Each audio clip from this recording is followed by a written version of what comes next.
ದ್ವಾರಾವತೀಂ ಸಕಲ ಭಾಗ್ಯವತೀಂ ಉಪೇಕ್ಷ್ಯ ಅಂತ ಸಕಲ ಭಾಗ್ಯನಾದಂತಹ ಕೃಷ್ಣ ಭಾಗ್ಯವತಿಯಾದಂತಹ ದ್ವಾರಕೆಯನ್ನು ಬಿಟ್ಟು ಕೃಷ್ಣ ನಗರಿ ಅಂತ ಉಡುಪಿಯಲ್ಲಿ ಕರೆಸಲ್ಪಟ್ಟು ಇಲ್ಲಿ ತಾನು ನೆಲೆ ನಿಂತಿದ್ದಾನೆ.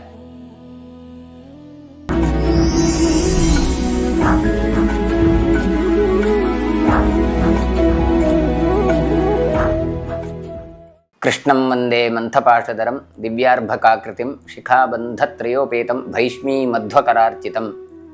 ಪೊಡವಿಗೊಡೆಯನಾದಂತಹ ಶ್ರೀಕೃಷ್ಣನ ಪೂಜಾ ಪರ್ಯಾಯ ಮಹೋತ್ಸವವನ್ನು 2026 ಜನವರಿ 18ರಿಂದ 2028 ಜನವರಿ 18ರವರೆಗೆ ಶ್ರೀ ಶ್ರೀ ವೇದವರ್ಧನ ತೀರ್ಥ ಶ್ರೀಪಾದರು ನಡೆಸಲಿಕ್ಕಿದ್ದಾರೆ.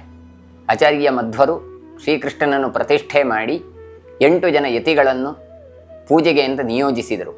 ಅದರಲ್ಲಿ ಒಬ್ಬರು ಯತಿಗಳು ವಾಮನತೀರ್ಥರು.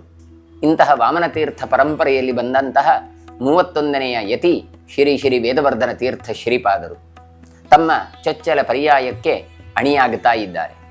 ಪರ್ಯಾಯ ಅಂದರೆ ಬದಲಾವಣೆ. ಇಷ್ಟರವರೆಗೆ ಯಾವ ಸ್ವಾಮಿಗಳಿದ್ರೋ ಅವರು ಅಧಿಕಾರವನ್ನು ಬಿಟ್ಟು ಇನ್ನೊಂದು ಮಠದವರು ಆ ಪೂಜಾ ಅಧಿಕಾರವನ್ನು ಪಡೆದುಕೊಳ್ಳುತ್ತಾರೆ. ಯಾಕಿಷ್ಟು ಸಂಭ್ರಮ? ಎಲ್ಲ ಕಡೆಯೂ ಕೂಡ ಪರಿವರ್ತನೆ ಇದೆ. ಆದರೆ ಯಾಕಿಷ್ಟು ಸಂಭ್ರಮ ಅಂದರೆ ಕೃಷ್ಣನ ಪೂಜೆಗೋಸ್ಕರ ತಮ್ಮ ಜೀವನವನ್ನು ಮುಡಿಪಾಗಿ ಇಟ್ಟವರು. ಕೃಷ್ಣನಿಗೆ ಅಷ್ಟಮಹಿಷಿಯರು, ಅಷ್ಟಮಹಿಷಿಯರ ಸ್ಥಾನದಲ್ಲಿ ಇರುವವರು ಅಷ್ಟಮಠದ ಯತಿಗಳು.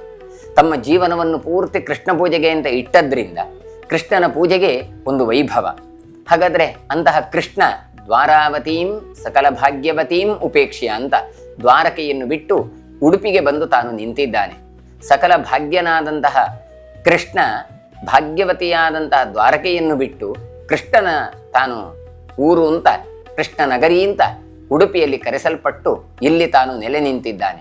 ಅಂತಹ ಕೃಷ್ಣನ ಪೂಜೆಗೆ ಬಹಳಷ್ಟು ಮಹತ್ವವನ್ನು ಆಚಾರ್ಯ ಮಧ್ವರು ಭಾವಿ ಸಮೀರ ವಾದಿರಾಜರು ತಮಗೆಲ್ಲ ನೀಡಿದ್ದಾರೆ. ಮೊದಲು 2 ತಿಂಗಳು ಒಬ್ಬೊಬ್ಬ ಯತಿಗಳು ಪೂಜೆ ಮಾಡ್ತಾ ಇದ್ರು.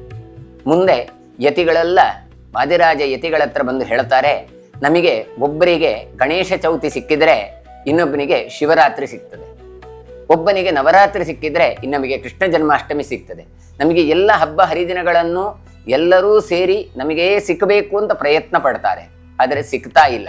ಅದಕ್ಕೋಸ್ಕರ ಚೈತದ್ ವಿಸ್ತಾರ ಯದ್ವಿಭು ಅಂತ 2 ತಿಂಗಳು ಇದ್ದದ್ದನ್ನು 2 ವರ್ಷಕ್ಕೆ ಅದನ್ನು ವಿಸ್ತಾರ ಮಾಡ್ತಾರೆ. ಹಾಗಾಗಿ ಎಲ್ಲ ಪೂಜೆಯೂ ಎಲ್ಲರಿಗೂ ದೊರಕತ್ತೆ. ಹಾಗಾಗಿ 2 ತಿಂಗಳು ಇದ್ದಂತಹ ಪರ್ಯಾಯ 2 ವರ್ಷಕ್ಕೆ ವಿಸ್ತಾರಗೊಳ್ಳುತ್ತೆ. ಉಳಿದ 14 ವರ್ಷ ತೀರ್ಥಯಾತ್ರೆಗಳನ್ನು ಧರ್ಮ ಪ್ರಚಾರಗಳನ್ನೂ ಮಾಡ್ತಾರೆ. ವೇದವರ್ಧನ ತೀರ್ಥ ಶ್ರೀಪಾದರು ತಾವು 2024ರಿಂದ 26ರವರೆಗೆ ತಾವು ತೀರ್ಥಯಾತ್ರೆಯಲ್ಲಿ ತೊಡಗಿದ್ದಾರೆ.